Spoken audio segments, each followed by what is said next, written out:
Hi, this is the actual book, although it'll be, yeah. The book is available only on Amazon, either in hard copy, as this, or on Kindle, for those of you who are more electronically minded. All right? Amazon. Hello, it's me again, Bill Mallinson. I thought I ought to let you know about my first thriller. The thriller is called The Game for Rhodes, and you'll see the book cover shortly. First, why have I written a thriller? Well, first, I've been writing, as you probably know, about Cyprus, the Eastern Mediterranean and international relations for several years now. I'm a diplomatic historian, but I was also in the diplomatic service. That was my first career. I did 6 years in that. And thereafter, I've had various contacts with various diplomatic services around the world, etc., etc. And I keep up with current affairs.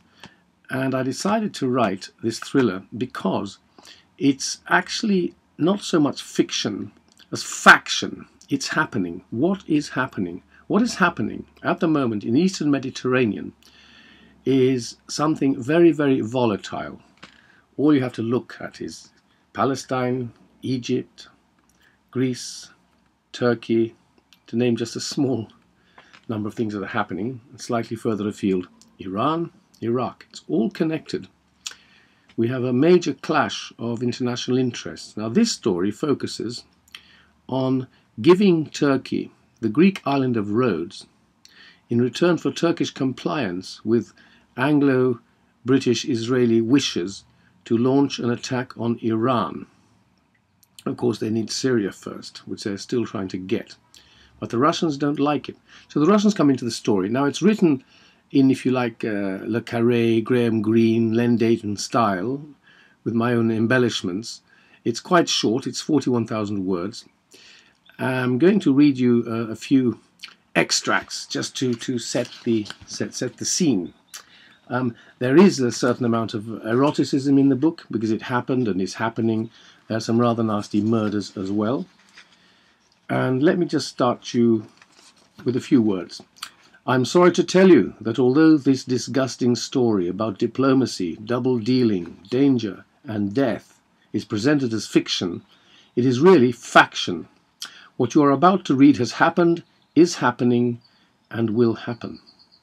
The US and its close allies Britain and Israel are desperate to invade Iran and need Turkish compliance.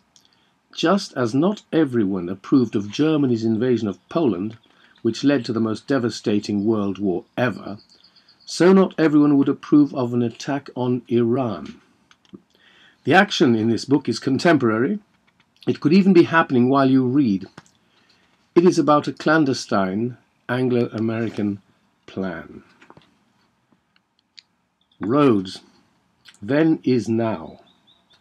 A bedraggled male figure crawled slowly along the dark beach, fingers clawing in the wet sand. The blood seeping through his torn raincoat looked like black oil. A sandfly landed on it and started its meal. Am I going to die in the dark, not knowing who has killed me or precisely why?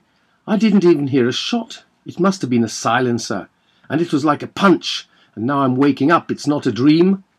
Funny that there's no pain, and I can move my toes, which are in the sea.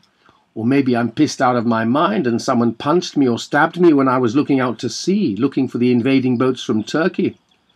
If someone had shot me, he would have shot more than once. Oh, the sea will ruin my shoes. And if I was stabbed, where's the rat who stabbed me? Oh, hell, it was a knife, not a gun. And why the hell did the rat not try to finish me off? Where is he? Look at the waves lapping over my feet. Oh, there he is, with a broken neck, eyes still open. He must have stabbed me in his death throes as his neck broke. It's starting to hurt now. My right ribs, bones scraped, insides feel okay. Roll over, try to move, find your phone. Call the Guardian chap. Tell him that NATO wants to control the world on behalf of American-Israeli shareholders.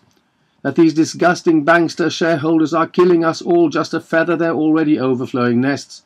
Oh no, he's already been murdered. Call the Russian, call Grigor, call him now. He must be nearby. But the man who saved my life, where's he gone?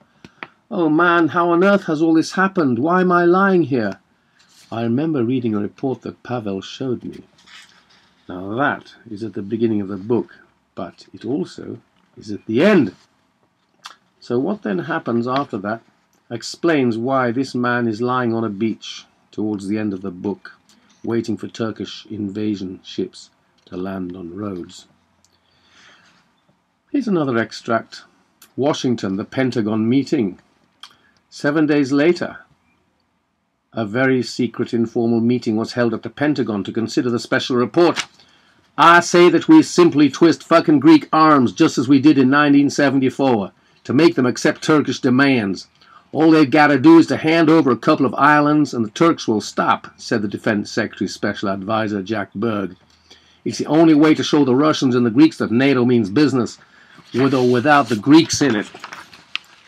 And it goes on like that, and by the end of that meeting, these Americans agree on a plan of action.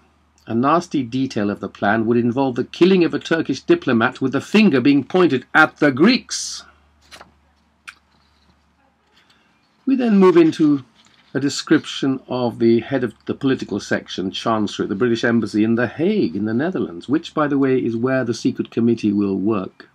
Will meet from time to time to coordinate its plans. Well, this man is called James Lamb. He headed downstairs, a tight feeling in his stomach, paid the special entrance fee, stripped off and entered the dimly lit sauna. He saw that there was only one other occupant, a good-looking fellow with rippling muscles of about his age, who reminded him of Cliff Richard. In such situations, people usually pretend to ignore each other or engage in small talk. Lamb merely smiled, whereupon the other returned his smile, got up somewhat suggestively, with his hands on his shining buttocks, left the sauna to jump into the cold bath, re-entered, smiled, and sat next to Lamb, who smiled again, noticing his semi-aroused state. Without speaking, they cuddled and engaged in a quick but purposeful mutual relief session, photographs of which would not be permitted in a soft pornographic magazine. Now the problem is that next day this chap Lamb, the head of the political section of the British Embassy, actually arrives officially at the embassy and meets the same chap who's the translator. They pretend not to know each other. However, throughout the book their relationship develops, secrets are spilt, all sorts of horrible things then happen, have happened, and may yet happen. Let's now read an extract of The Death in the Car.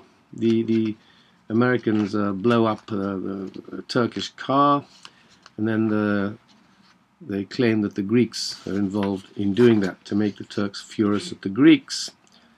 It was still the same month when Galip Dalkar, the son of the Turkish ambassador in The Hague, was driving his father's car down Langevoorhout, oblivious to both the magnet bomb attached to the chassis under the driving seat and to the tall blonde man standing by the crossing. When the car was 100 yards past the crossing, the man pressed a button under the handle of his briefcase and the car erupted. The result was messy. The force of the bomb rocketed young Galip through the roof, crushing his head and pushing its remains into his neck, so that what landed 10 meters away next to a flower shop looked like a headless scarecrow flapping its arms and spraying red liquid towards the shop door, at least as long as the heart continued to pulsate. 2 roads away, a little girl found what she thought was a big doll's eye on the twig of a hedge. She picked it off the twig and showed it to her mother, who was looking in the direction of the bang. The mother looked at the eye and screamed. Neither mother nor daughter saw the intestines higher up. In the American embassy not far away, Brad Dale pulled a wry face on hearing the explosion and added the finishing touches to his CIA report, which would point the finger at the Greek government. It would then be given informally to the Turks, who would be grateful to the Americans for their helpful intelligence and consider what action to take. When Dale heard on the evening news that the son, rather than his father the ambassador, had been killed, he sniggered to himself. After all, plans often resulted in some collateral damage, and the Turks would still be furious. Well, if you wish to know the complete horrible story, you'll have to read the book. The Russians get involved with their extremely high-level intelligence methods, which, by the way, relate more to real people intelligence than electronic nonsense. And there's a whole awful behind-the-scenes business which goes on. They get involved, and I won't tell you about the denouement at the back, but it is rather exciting. There are another 2 or 3 horrible murders, some unfortunate erotic encounters between a couple of chaps, and also some what we call straight sex between the Russian agent and some of his English female informants. GCHQ is involved, that's Government Communications Headquarters, which, as you probably know, is working with the Americans on spying on all sorts of friends, as well as perceived enemies. So now I'm going to stop while my producer, my son David, will come in and tie up this little presentation of The Game for Rhodes. The book is also available in German, by the way, from Amazon Germany, as Das Spiel Rhodos.